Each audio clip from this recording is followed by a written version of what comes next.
پوشیده چون جان میرهی اندر میان جان من، سرو خرامان منی ای رونقی بستان من.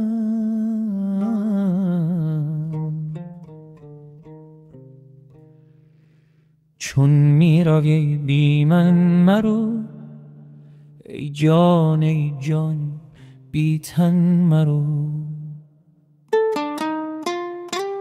وز چشم من بیرون مشو ای مشهد تابان من.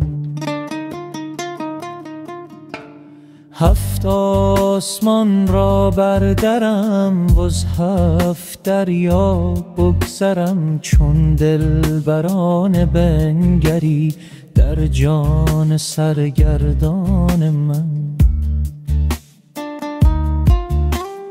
تا آمدی اندر برم شد کفر و ایمان چاکرم، ای دیدن ای تو دین من، بی روی تو ایمان من. بی پا و سر کردی مرا، بی خواب و خور کردی مرا، در پیشه خوب اندر آ ای یوسف کنعان من. از لطف تو چون جان شدم وز خویشتن پنهان شدم، ای هست تو پنهان شده در هستی پنهان من. گل جامه در از دست تو وی چشم نرگس مست تو، ای شاخه ها آب بست تو وی باغ بی پایان من.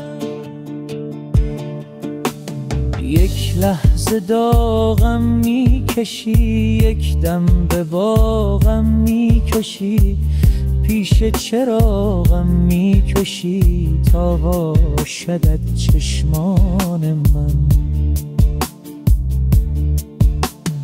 ای جان پیش از جان ها و ای کان پیش از کان ها، ای آن بیش از آنها، ای آن من ای آن من. چون منزل ما خاک نیست گرتن بریزد باک نیست، اندیشه هم افلاک نیست ای وصل تو کیوان من. بر یادی روی ماه من باشد فغان و آه من، بر بوی شاهن شاه من هر لحظه حیران من. ای جان چو ذره در هوا تا شد ز خورشید جدا، بی تو چرا باشد چرا ای اصل چار ارکان من. ای شه صلاح الدین من، رهدان من، رهبین من، ای فارغ از تمکین من، ای برتر از امکان من.